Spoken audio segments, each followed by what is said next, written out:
नमस्कार, सत श्री अकाल, जय जोहार दोस्तों। आप सभी का स्वागत है हमारे यूट्यूब चैनल एनोनिमस क्लास में। तो चलिए शुरू करते हैं आज की क्लास।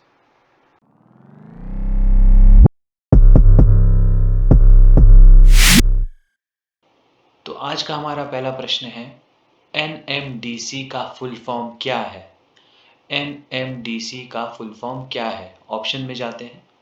नमक, मिर्ची, दाल, चावल, national mineral development and corporation, national material development corporation, national mineral delta corporation. तो इसका राइट आंसर हो जाएगा national mineral development and corporation, option number 2 इसका सही आंसर हो जाएगा।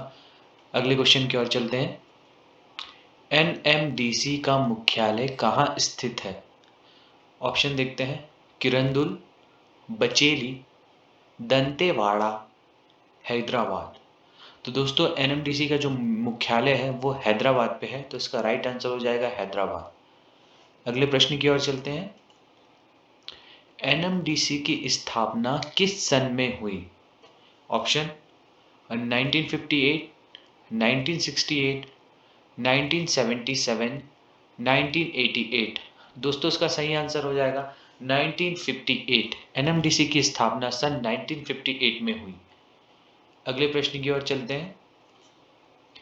एनएमडीसी किरंदुल कॉम्प्लेक्स की स्थापना कब हुई? ऑप्शन पे चलते हैं। 1958, 1968, 1977, 1988। दोस्तों यहाँ ध्यान देंगे, एनएमडीसी किरंदुल कॉम्प्लेक्स की स्थापना पूछा है, तो अगर एनएमडीसी की स्थापना पूछा जाए तो 1958 होगा, और एनएमडीसी किरंदुल कॉम्प्लेक्स का पूछा है तो इसका सही आंसर होगा 1968। अगले प्रश्न की ओर चलते हैं। एनएमडीसी बचेली कॉम्प्लेक्स की स्थापना कब हुई? अगर एनएमडीसी की स्थापना 1958, एनएमडीसी किरंदुल कॉम्प्लेक्स की हुई 1968 को, और एनएमडीसी बचेली कॉम्प्लेक्स की हुई 1977 को। याद रखेंगे, इसमें कंफ्यूज नहीं होंगे। बढ़ते हैं अगले प्रश्न की ओर। अगला प्रश्न है, एनएमडीसी में स्थित निक्षेप 11C की स्थापना कब हुई? दोस्तों 11C की स्थापना कब हुई? ऑप्शन देखते हैं। 1958, 1968, 2003, 1988। तो दोस्तों उसका राइट आंसर हो जाएगा 1988। अगले प्रश्न की ओर चलते हैं। एनएमडीसी में स्थित निक्षेप 10 और 11 की स्थापना कब हुई? 10-11A। ऑप्शन में चलते हैं।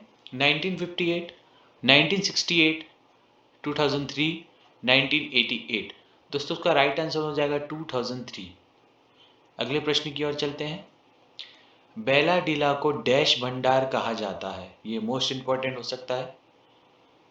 लौह अयस्क का भंडार, हीरे का भंडार, सोने का भंडार, या धान का भंडार। दोस्तों बेलाडीला को लौह अयस्क का भंडार कहा जाता है, इसलिए इसका राइट आंसर हो जाएगा ऑप्शन नंबर 1 लौह अयस्क। अगले प्रश्न की ओर चलते हैं। एनएमडीसी लिमिटेड में लोहे के खनन हेतु कितने निक्षेपों में बांटा गया है? तो दोस्तों ऑप्शन देखते हैं। 12, 13, 14, 15।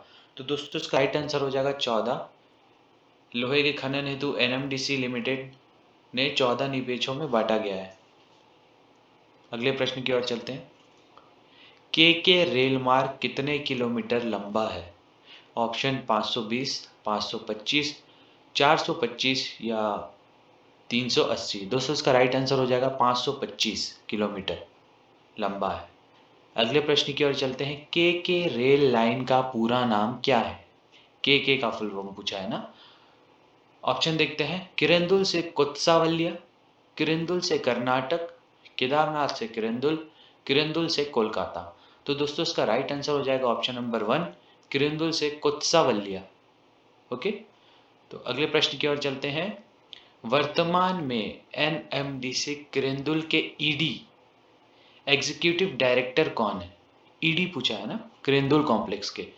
तो ऑप्शन पे चलते हैं। गोविंदा राजन, पीके मजुमदार, पंकज शर्मा, एस बजाज।